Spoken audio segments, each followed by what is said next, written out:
We're back and we're here with our dear friend Roberto Mourey, right? Right. I've been saying Mourey.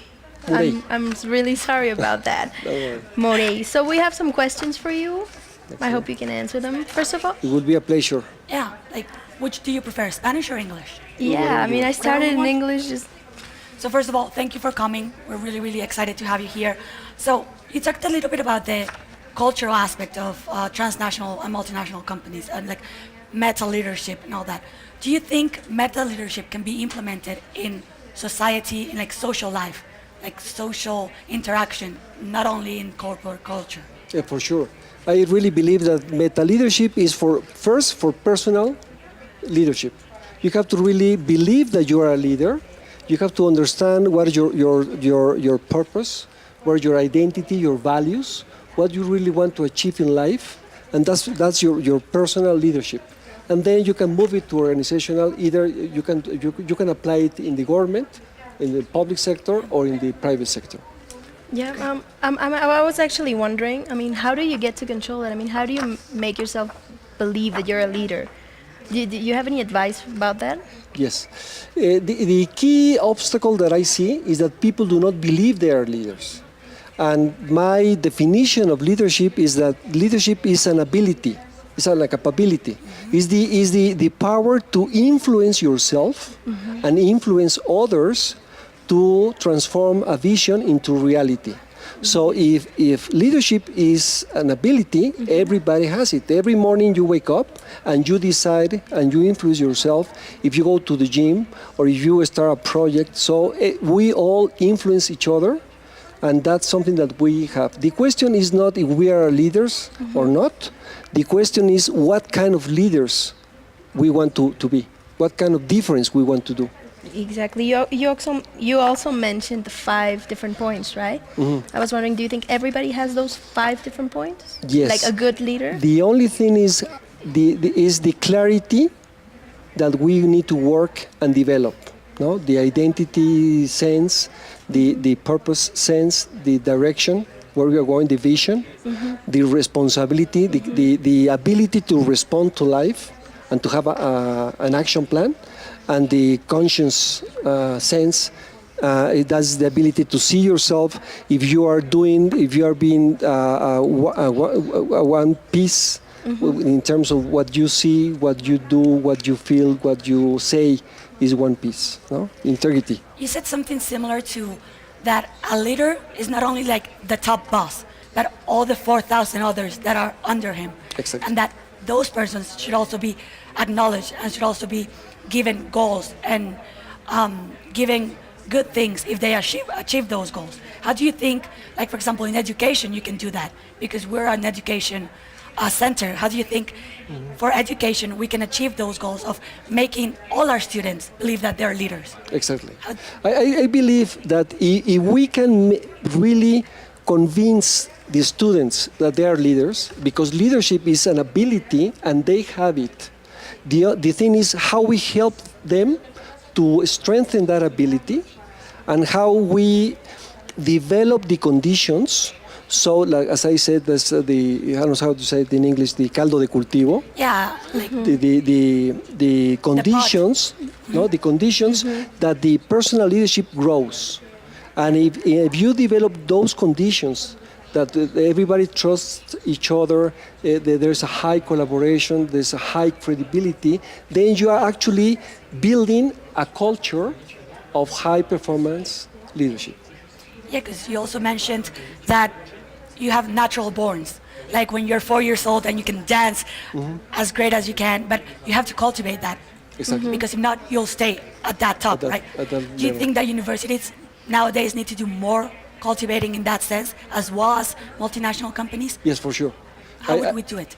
For sure, I really believe, and that's something that I always ask, is that when you finish school, high school or university, you have the abilities to gain, make a living, but you don't have the abilities to make a life. Exactly. So how we really give the students the ability to regain their own leadership, to really see who they are, who they want to be, what they want to achieve, no? So they can really enjoy and have a full life, full of meaning. And at the end, I really believe that the end is to be happy. Everybody works to be happy. Yeah, that's the main and focus. the idea is that it is not something that you achieve, but something that you can live every day. Because I believe that happiness is a choice. You wake up every morning and you decide if you want to be unhappy and you see everything beautiful that everybody has and you don't have, or you want to enjoy life and appreciate what you have. Wow, yeah. I think you make a great point about the happiness, because we have seen about well-beingness and how well-beingness, it's a state of mind, basically. Like happiness is also a state of mind. And I think today youth, and maybe you agree with me or disagree with me, we don't believe in happiness. We believe in doing the end goal. Going to like, okay, so teachers say like, you have to turn in this paper. We're gonna do the minimum to like just turn it in. But happiness can be something more. Like, what do you think a leader has to have to be happy? And so that happiness can like spread to all their other leaders around there. So what would we do? I would say that the five senses are key to be happy. Because once you know who you are, why you are here, but I don't know the why in Spanish we call por qué. I believe more that para qué. That's the For value, what? no? For what for, no? Yeah, what for? And so when you have all these senses, I think you have a very deep sense of meaning, and you live your life fully, no? One. And the other is that there is a misperception that, like in leadership, that happiness is outside. You have to work to get something that is the golden pot at the end of the rainbow, no? That you are not going to get that happiness over there. Happiness inside of you, as you said. So happiness is a state of mind, is a decision. There's a phrase that I love is, there is no way to happiness. Happiness is the way. So that's a good one. that's a lifestyle, no? So we need to teach the students that there is a wrong meaning of leadership, of happiness, and show them how they can achieve that fullness in life. Yeah, on a bit more personal question, I was wondering, have you ever encountered maybe, as a leader trainer, someone who has been very hard to teach, or you haven't been able to make them a leader? Someone who doesn't have that capacity?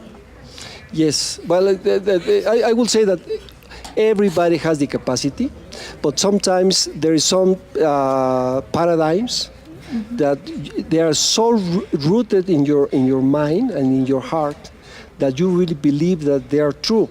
So if I believe that I am not good at running or at singing or at dancing, although you can say that you can do it, I'm not going to make it. So the thing is that sometimes you have to work more with some people to break those thoughts, those paradigms.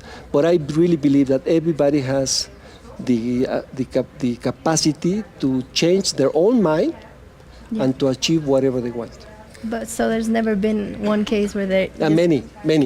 No, I have had many that you see, and they at the end. Many say, Roberto, I really appreciate. I see life differently, and there is some others that say, okay, that's what you say is good, but for me, it's not going to work. No. Yeah. I mean, I found that interesting because I thought maybe not everyone is made to be a leader. Not everyone's made for that. Just like not everybody's made for dancing or maybe singing.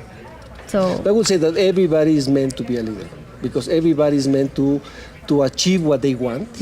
No, the only thing is that they don't believe they can achieve it. So that's very sad. For instance, in the last 3 weeks, I've been in different groups, and I say, please raise your hand, everybody that feels that they are leaders, and normally it's less than 10%. Wow. So there is a challenge. And not only in Mexico, I give seminars in Spain, in other places, and that's the same issue.